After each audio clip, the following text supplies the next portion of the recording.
everyone, welcome to the inaugural podcast with the Ordnance Frontier. I'm your host Anurakti Sharma, and for our first edition itself, we are honored to have with us Wing Commander Jagdeep, a veteran of the Indian Air Force with an illustrious career spanning over 3 decades. A graduate of the prestigious National Defense Academy, he has served the nation with distinction across diverse terrains from deserts of Jodhpur to the icy heights of Leh, the dense forests of Northeast, and even on an international UN mission in Congo. With over 3,750 hours of flying experience, Wing Commander Jagdeep has mastered both jets and helicopters, dedicated 22 years to the latter. Not only has he been at the forefront of India's aerial operations, but he has also shaped the future of the Air Force as an instructor, training countless young pilots. Since retiring in February 2022, his journey continues to inspire us all. Today, we'll discuss his incredible career, hear about his adventures in the skies, and learn what it truly means to serve the nation as an airman. Welcome to the podcast, Wing Commander Jagdeep. Thank you so much, Anurakti. Thank you for having me. Okay, so let us start with the very beginning. Your time with the NDA. How did that come to be? How did you reach NDA? How did you become what inspired you to join the Air Force to serve the nation as you have? So, to begin, ever since I was a little child, I remember the first model aircraft that I made was in probably class two with cardboard and some strings and stuff. I was always fascinated by anything that flew. And I used to make small aero models and planes and, cardboard artwork. And it was a fairly, there was also a hobby which existed called aero modeling, and it was fairly expensive for me, coming from a small middle class family. And I wanted to make models which would fly. And in trying to do that, I used to read up a lot about flying and aerodynamics and how things would fly. And I had some people who would guide me, teaching me about how a wing is supposed to be shaped and all. So basically, from a very young age in my childhood, I was fascinated with all things that flew, and I would observe them closely. Anytime an aircraft would fly, I mean, even today after serving in the Air Force, an aircraft flies overhead, my head would automatically turn upwards. My eyes would search for that aircraft in the sky. So that being said, I used to make aero models, and since I didn't have the money to buy the costly stuff, I used to do it myself. And in doing that, I understood a lot about how model aircraft flew, and I wanted to pursue something as a career which would take me down that road once I grew up and pursue flying. So yeah, and I had two options to do that. One was through the National Defense Academy, becoming an Air Force pilot. The second was a commercial pilot. Once again, finances would preclude that. But of the two, there's definitely more honor and glory in pursuing the harder path of going to become an Indian Air Force pilot following the National Defense Academy route. So, yes, I would be boasting if I said I was too good for it, but God did help me out and set me down this path. And I was lucky to be chosen to join the National Defense Academy and be commissioned into the flying wing of the Indian Air Force. And that's where my journey started. Right. And what was your experience at the NDA and the Air Force Academy? I mean, let's talk about your cadet days, gentleman cadet days. Okay. So, my I was living in a fool's paradise before I joined NDA. I used to think I had seen the movie Top Gun, and I thought, once I become a pilot, it's all hunky dory. I would wear Ray Bans I and leather think that jacket, film and I would have inspired a us all. lot of us. Yes, yeah, that's true. And I thought once I, become a pilot, I'd have a large fan following, so to speak. And I thought that's what it's going to be. but nothing could be far from that. Once I joined, I understood the amount of studies that we had to do, the amount of grind that we had to go through. It is tough. If someone is going to go down this road thinking it's all going to be easy, they're fooling themselves. This profession demands excellence, and one needs to really, really, really struggle and give their 100%. And oftentimes, even their 100% is not enough. So, yeah, um, truth be told, it was difficult. I was struggling with academics. It was very, very difficult in the initial stages. My course mates did very well. Lots of them did really well, and they're still continuing to do much, much. They've scaled greater heights in the forces. So yes, uh, we would get up really early in the morning, prepare ourselves. There would be something called the FRC, the flight reference checklist. So it would have emergencies and checks and procedures. And not only that, in addition to that, you have subjects like aerodynamics, avionics, aviation medicine, meteorology. Uh, Thereafter, I mean, airframes, aero engines. The subjects, there are many. I mean, I wouldn't You go through become or a delve into full-fledged engineer of sorts when you are. that. That would be stretching it a little, because if the aeronautical engineers who are out there, they would cry bloody murder. So yes, but yeah, I would go out on a limb and say we as pilots would understand very much what an aeronautical engineer outside would be able to speak of. The professionalism with which our instructors would teach us is unparalleled, and they're amongst the best in the world. So Air Force in itself is amongst the best in the world. So Absolutely. we would be studying and cramming through classes, and passing percentage was always high. 95% or lesser, you'd be kicked out.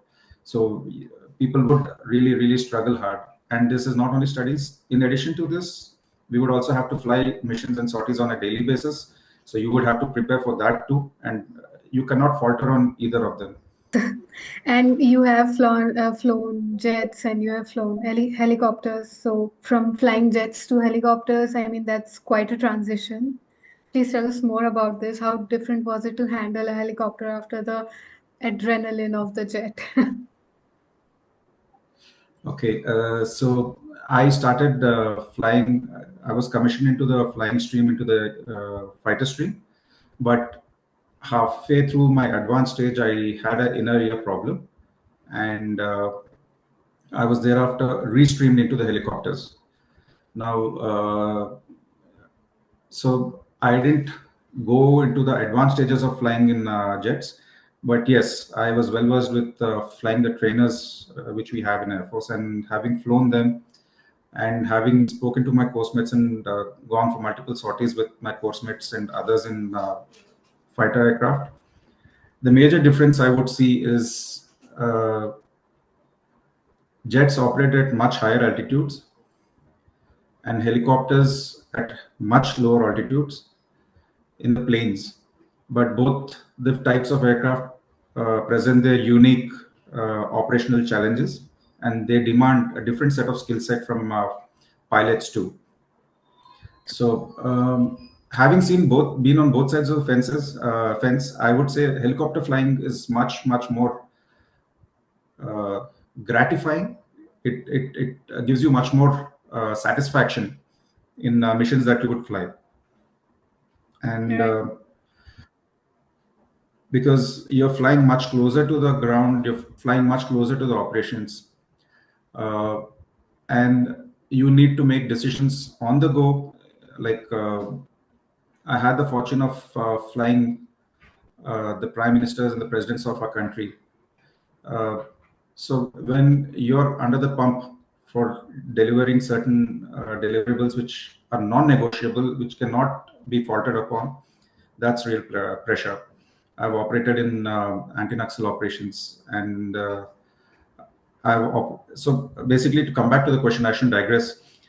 Flying helicopters has been very, very gratifying, and it is much more challenging than flying fixed wing, because uh, in helicopters you need to constantly be manipulating your rudders, your cyclic, and your collective. That is three different sets of controls. Whereas in fixed wing, you pretty much keep your rudder fixed, and you only have the joystick with which you maneuver, and the throttle on the left hand. Of course, you do have a plethora of other equipment that you would need to use, but in helicopters, for a person, a layman who would see, it is much more demanding, and it takes a lot more of skill from the pilot to learn the basics of hovering and how to handle the aircraft at high altitudes. Obviously, with 22 years of flying, you have mastered that as well. uh,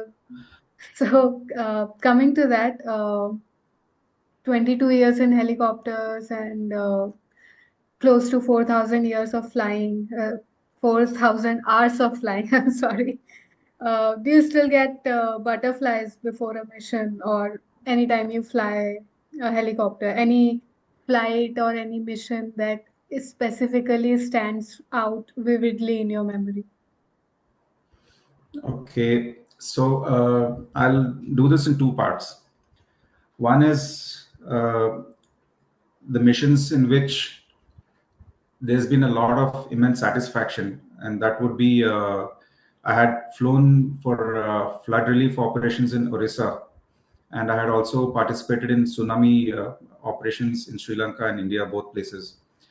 So the amount of good that you can do for people is it's the gratitude that people would show to you is overwhelming. Uh, when you see suffering up close and up front, helicopters take you right into the middle of action, because they can go fly anywhere, land anywhere. So more often than not, you're right in the middle of action, whether if it's a firefight or if it's routine operations. You go right to the edge Right, where the battle is or where the operations are. So right, we land in the middle of hamlets where people have been stranded for 10 days plus with no food. So you first do, a free drop wherein you fly the helicopter low and slow, very cautiously, because if you slow the helicopter down lower than a certain speed, the engine cannot sustain level flight and the aircraft crashes. But if you fly faster than a certain speed, the food drops that packets that you drop would get destroyed once they impact on the ground, or it could even fall on the crowd and injure crowd. So it takes a certain amount of skill to maneuver the aircraft in that precise bracket of airspeed and altitude, and do a accurate drop. So these kind of missions you I did in flood relief operations, where as a young flight lieutenant, I was entrusted with carrying 4 aircraft with me and handling the operations, where everything from maintenance, service, planning, the sorties, ensuring that the aircrew flying fatigue hours are not exceeded, and so many things. So uh, the subject is fairly vast to explain in this forum at this point, but yes, I did handle that, and it's very satisfying. And in the rescue operations in post tsunami in Andaman Nicobar Islands and in Sri Lanka, uh, I had seen death and destruction that nature can wreak upon a populace, and I went through that. It brings you down to earth, wherein you can relate to the suffering of the human being who's standing outside that cockpit and begging for help. So that's one more set of operations. And one funny anecdote I can narrate is about 3 years ago, I had participated in a flood relief operation near Hyderabad, wherein a set of people had got stranded in a flash flood. So I was sent to rescue them. When I picked those people up, and I found that there was no other place to drop them, to land the helicopter to drop them at a safer place, other than a big, wide open highway. So I made a couple of passes on the highway so that I could land that helicopter on the highway and drop those people off. And as I'm just about 3, 4 feet away from the ground to land and touch down and drop those people off, I see a Karnataka road transport bus hurtling down towards me, furiously flipping his lights, ask me to get out of the way. And I didn't know what to do. I mean, I was in a position where I was committed to land. I couldn't just pick up the aircraft because I was fully loaded. My engine was not giving me enough power to just suddenly pick up and go. And that man, that driver, he was more bothered about dropping his passengers off at the next bus stop. So yeah, we had a face to face, and I finally said, to hell with it, I'm landing. You need to It's wait. a dogfight of its own kind. Yes, in the literal sense. I landed on that road and that guy finally stopped. And I had my heart in my mouth because he claimed close to about 20 meters. So I opened my co-pilot door and asked that guy to rush ahead and stop the bus by waving his hands and stopping it. Thankfully, by then the civil police jeep had reached and those guys went and moved the crowd and the bus back. And we had a safe day that day. Oh, Right. Okay. And certainly, I mean, do you still fly? I mean, No, I've hung my boots up and I'm right, presently in corporate life. It's been 2 years since I stepped out of uniform. But yes, right, I love flying. I still fly aero models. I can't compare that to the real thrill of it. But yes, of I keep course. myself abreast of everything that's happening in flying. Right. So, you have flown in diverse terrains, deserts, and mountains like Leh and Northeast, and even a UN mission in Congo. So, what do you think? Which terrain has challenged you the most? So the most challenging terrain is hills, wherein we need to drop food and supplies to a hill post, which is at 4 kilometers or elevation, and they are sitting on a small hilltop, which is just about 30 feet by 30 feet size. And So, where is this in particular, if you can share? so this would be northeast Arunachal Pradesh, Tawang sectors. Okay. So we have two or three or whatever the size of troops who are sitting on an isolated location with a very, very small portion where I need to drop MOH, that is meat on hoof. Live chickens or goats have to be dropped because Okay. they're perishables. So you create the animal and you do a parachute drop of that along with kerosene and other things for them to survive in their post. Once you do that, the aircraft gets lighter, then you have just about enough of power to land the aircraft very carefully.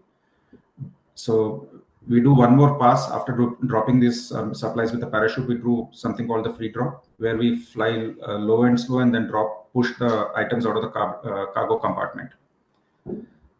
After that, the aircraft gets even more lighter. Then you subsequently go in for a landing. So in doing this, the hills have an unpredictable wind pattern. Due to the topography of the hills, you have turbulence, which is wind which is in rotating in like tumblers. It can actually twist an aircraft around like a washing machine. And Sorry. if you're not careful and if you're not skilled and if you're not anticipating the trouble that might come in a little while, it can kill you. The hills are littered with carcasses of Sorry. many helicopters which didn't survive. The crew could not handle Right. it. So yes, it's fairly challenging.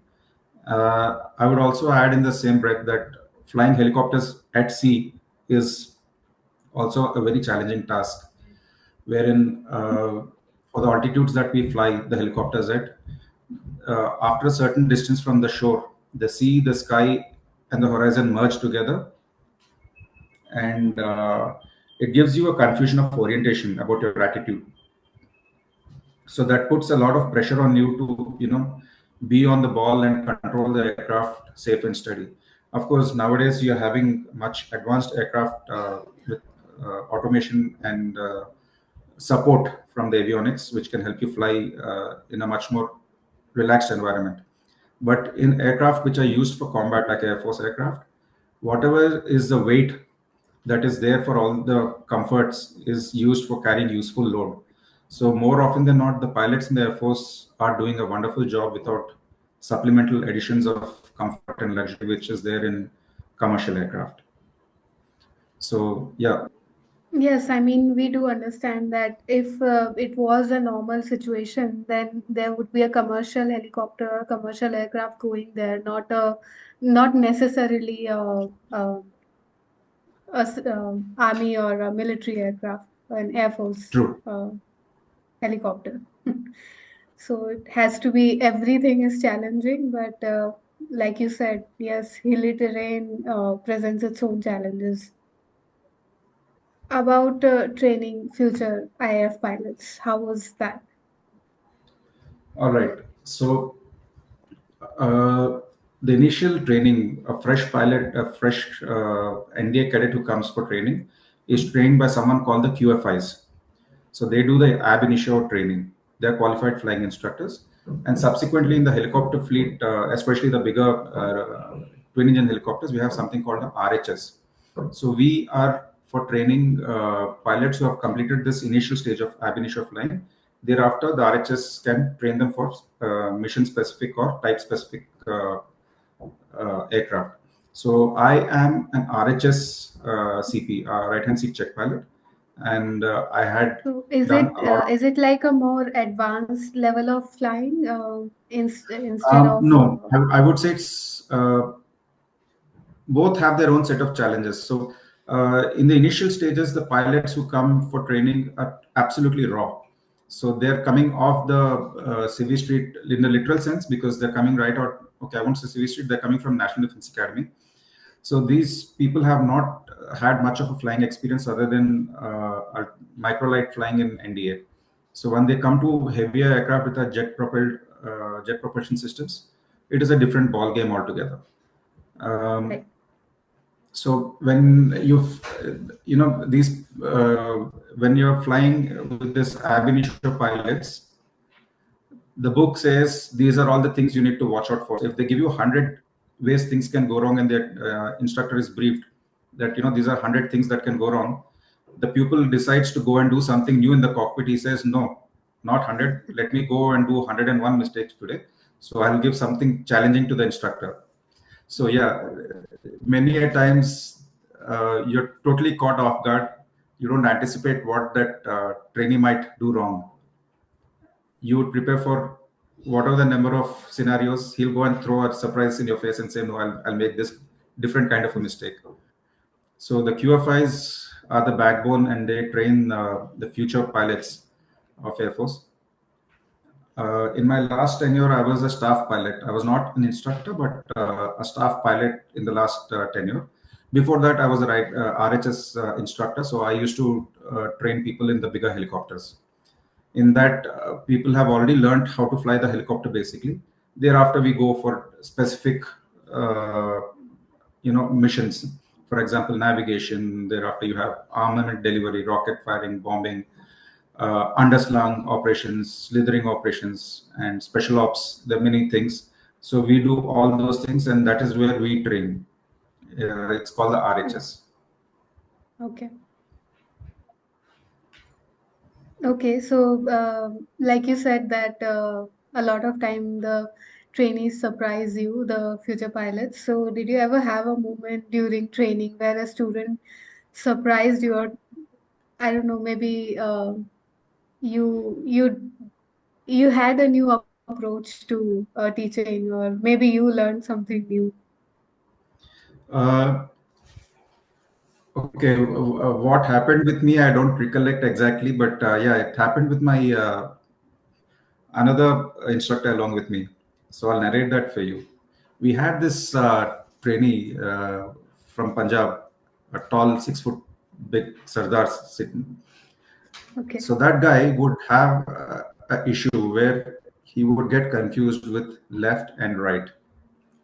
So Okay. I mean, it might seem funny that for a pilot that would be a confusion. So when we asked him, he says, "Sir, left right to मुझे समझ में आता है, but port and starboard when you ask, I'm very confused." Yes. So, uh, so in the aviation terminology, you call out carrying out a starboard turn or carrying out a port turn, climbing, descending to so and so altitude, and so on. You have a lot many maneuvers that you do. So this man would get confused. So what he did was he started wearing a kada.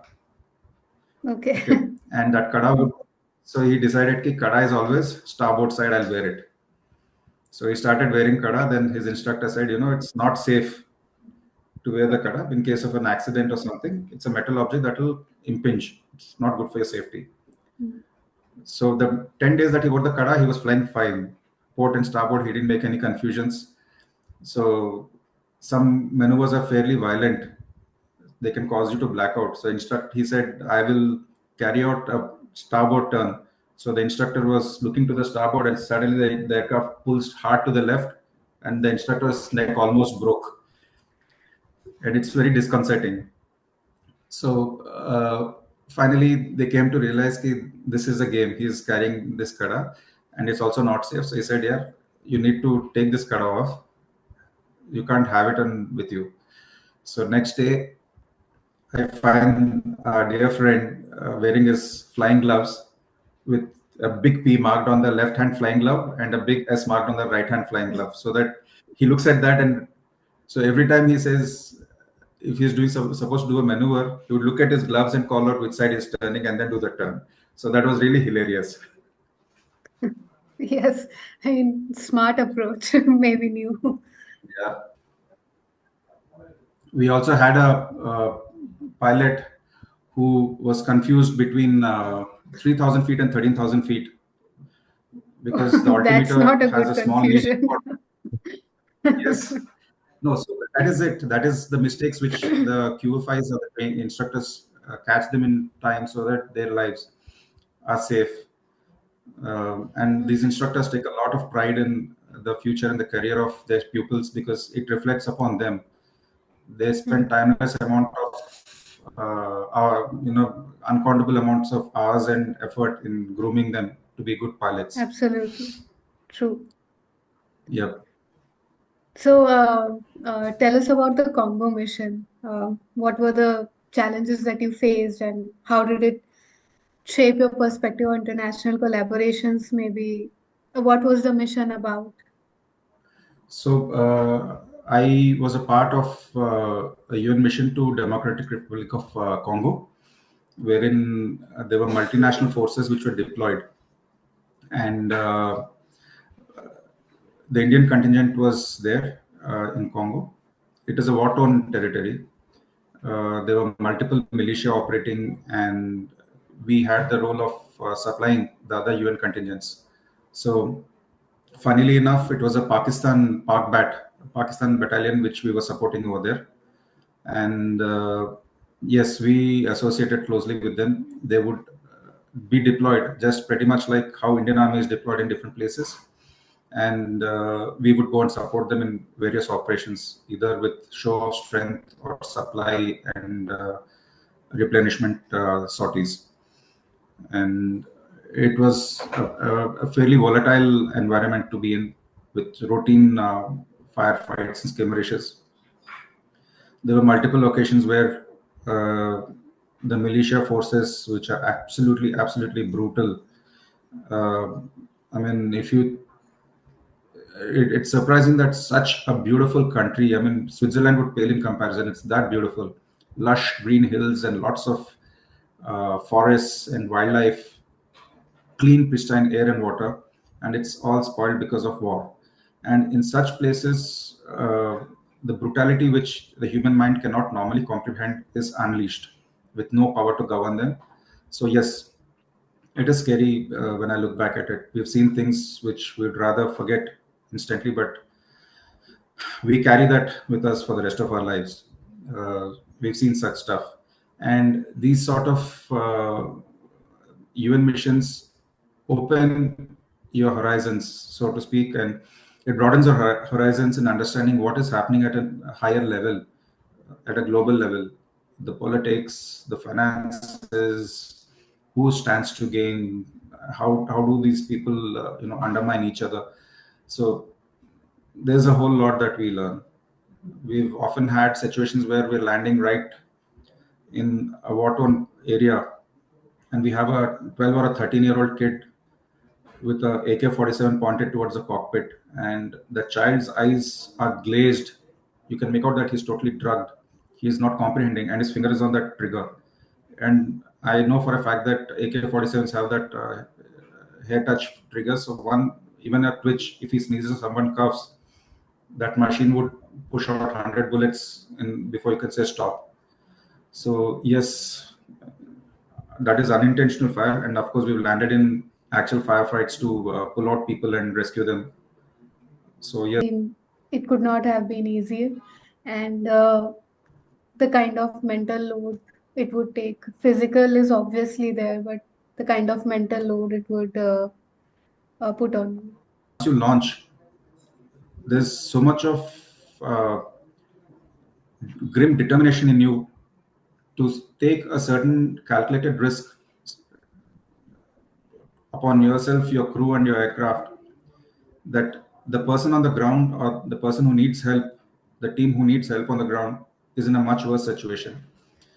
So, in the last minutes of making that approach to pick them up or drop the rope to pull them up the ladder or whatever you're doing, you would have to weigh the cost of this decision. How many lives would you be putting in risk? Is there a go away? Is there a get around? If you do sustain a hit, how far will you be able to make it? Will you be able to make it back to friendly territory before you put the aircraft down and thereafter follow your survival and evasion tactics? So all these things keep playing in your head. You consider the amount of fuel you're going to burn in this mission. Will you have enough to get back to your base? So yeah, it takes a fair amount of toll on your mental faculties as well. To put things in perspective, on an average, after an hour sortie, I would weigh almost 700 grams to a kilogram less after land because I've lost it in sweat. So that is a kind of physical as well as mental stress that a pilot goes through. Right. And with so many hours of flying under your belt, any close call or a hair-raising moment in the cockpit that you would be willing to share? Yes. In 2012, I was a part of uh, firepower display, which happens in Jodhpur, which is a nationwide event where close to 120 sorties are launched from different airfields, and they all congregate at Pokhran for giving the demonstration of firepower. So I was launching from Jodhpur, going to Pokhran and coming back with one fuel load, Mhm. and I was carrying a FLUR and CCD equipment, wherein from a great distance I would turn my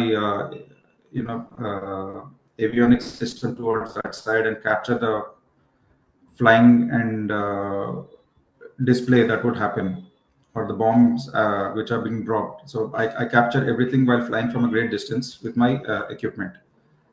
It's a powerful IR and CC camera device, which is mounted in a pod underneath the helicopter.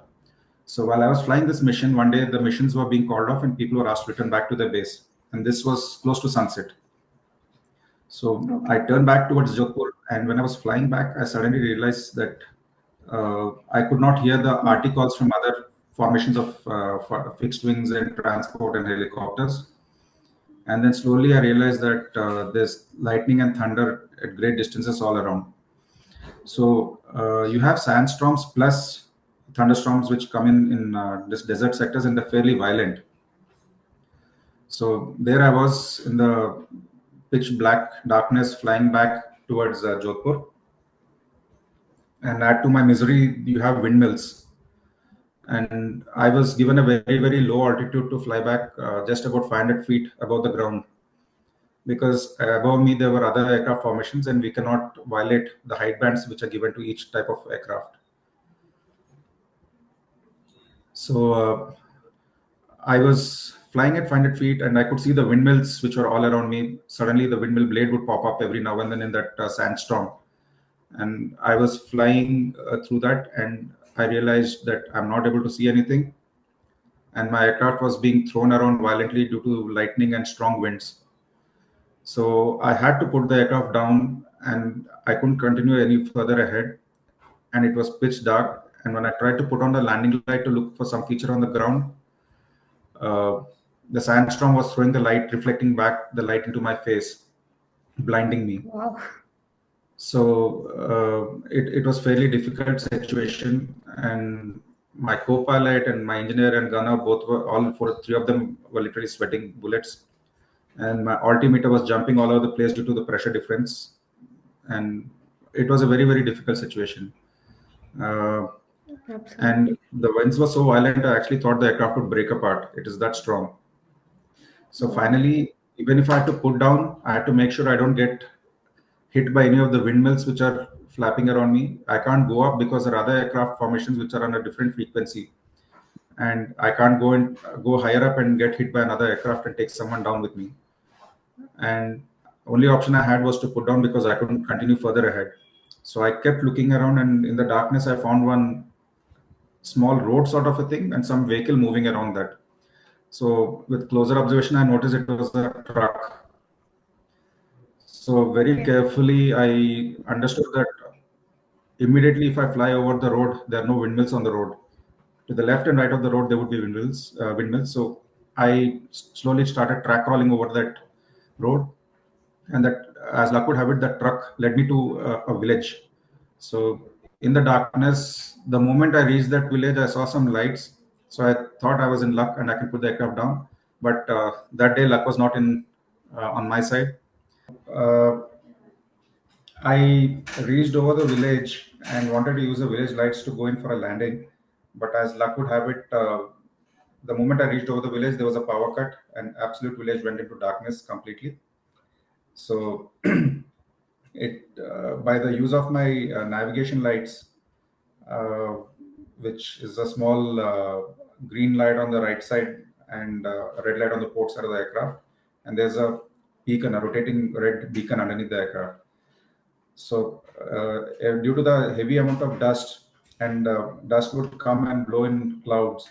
So every time the dust would move past the cockpit, these lights would reflect off that dust and give me illusions as if I'm into there's some solid hill in front of me, or I'm going into the desert sort of a feeling. So I had to turn off all the lights in the aircraft, and thereafter I used a taxi light, which is a less powerful light, and use that to go and maneuver myself. And it was so difficult to control the aircraft to get it till the ground level, uh, that I couldn't move Amid that the aircraft wind. from there any further. Right. Yeah, having got it close to the ground, now I had to put the aircraft down fully. I'm on very very low hover. The aircraft is still in air, and I can see some trees in front. It must have been just about 20. I mean, I would say about 10 feet away from the front of my main rotor. So if I go forward, I'll hit those trees. My gunner is shouting from behind, sir, there's a stone hut behind near the tail rotor. So if my tail rotor hits, if it stops, then the aircraft will just spin and like a top and it'll crash.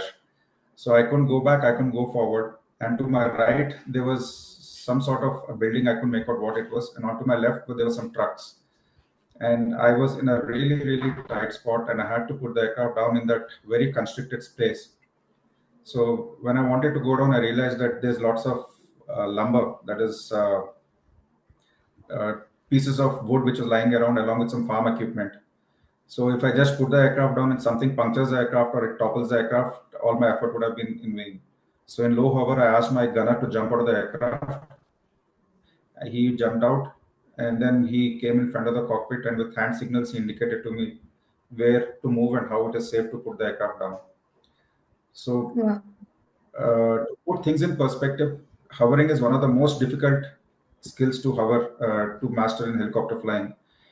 And it took all my years of experience to control the aircraft that day in that raging winds, where I was being thrown into different obstacles on all sides.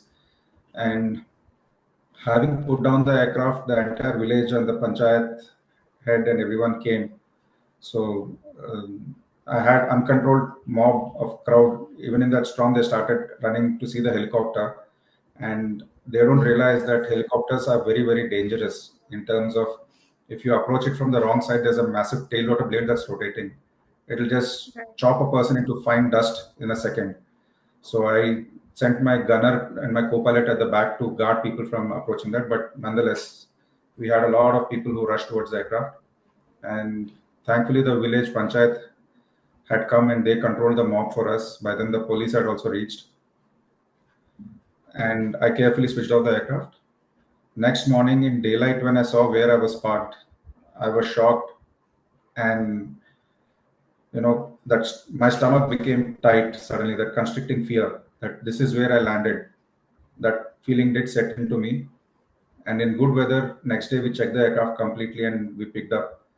Taking off from that place in itself was difficult in daylight. I really don't know. I mean, the gods above are looking down on me that I survived that night, putting the aircraft down safely. Absolutely, it was. I mean, hearing it itself makes my stomach churn, and living it must have been a different ball game altogether. Um, so, to take things to the lighter side, do you have any pre-flight ritual or a pilot superstition you follow, or do you Sadly, no, have one? Anukriti. Sadly, no. But you know what? I've always followed my gut and it's kept me safe so far. If something doesn't look right, something doesn't feel right, it usually is not right. So we do the pre-flight checks on the aircraft, we climb all over, get inside intakes and check and other things. So anytime I find even a small thing is awry and something's even slightly out of place, I usually don't accept that aircraft. I send it back to the servicing and get it clarified.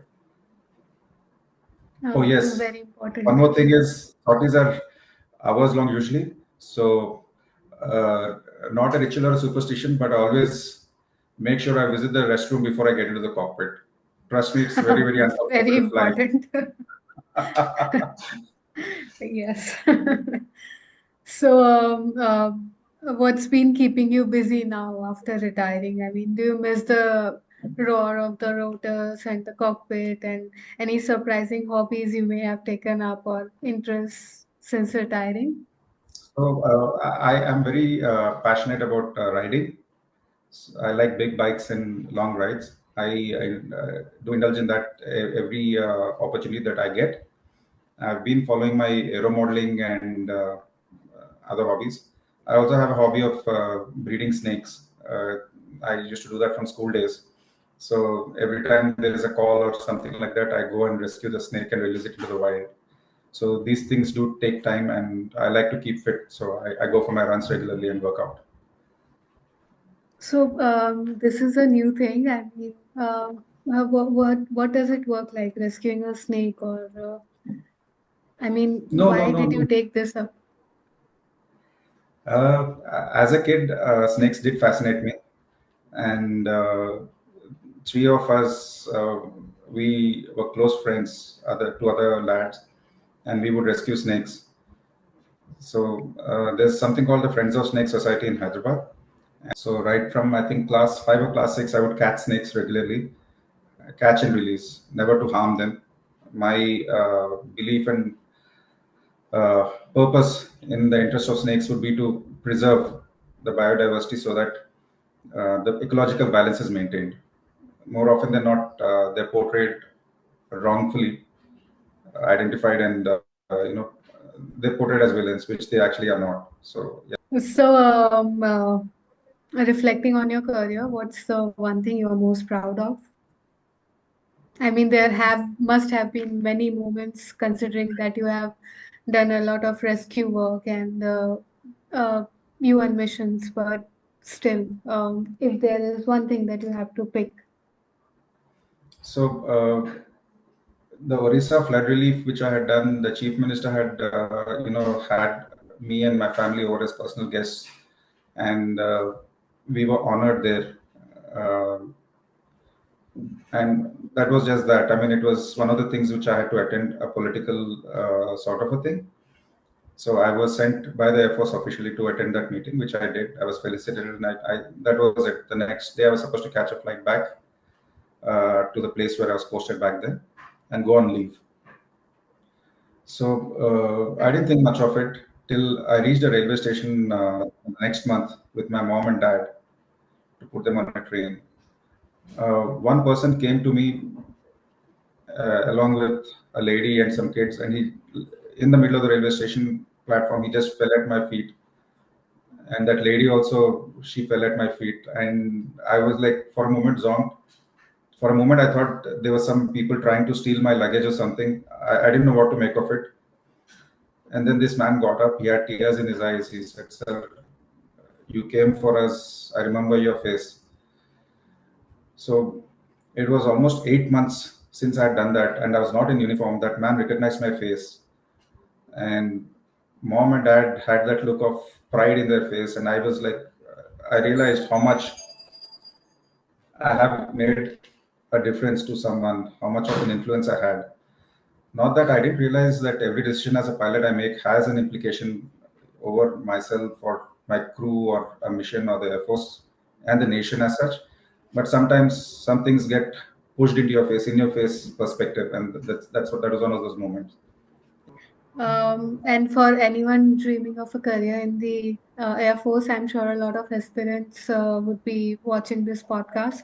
So, what would you like to tell them? Please pursue it. It's a very, very noble profession. It demands a lot. You'll have to sacrifice a lot to be the best of the best.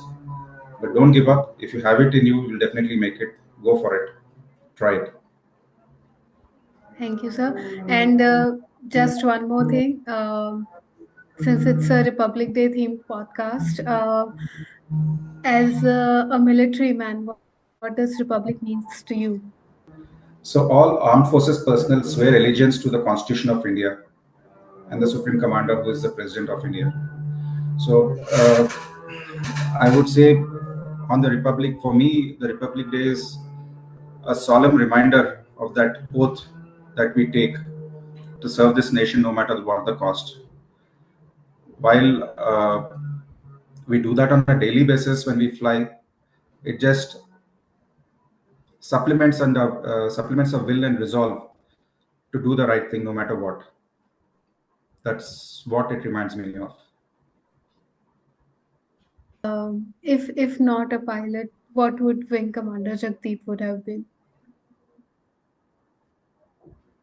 Okay, would you believe me if I said I would have been a kindergarten teacher? Absolutely, you could be anything you want. Yes, I would have either been a bike mechanic or a kindergarten teacher. Right, and it was great talking to you, Wing Commander Jagdeep, and thank you for giving us your time and talking to us. Thank you so much. Thank Appreciate you. the Thank you, time and sir. effort you've given Sakriti and Nitin. All the best to both of you, and do well.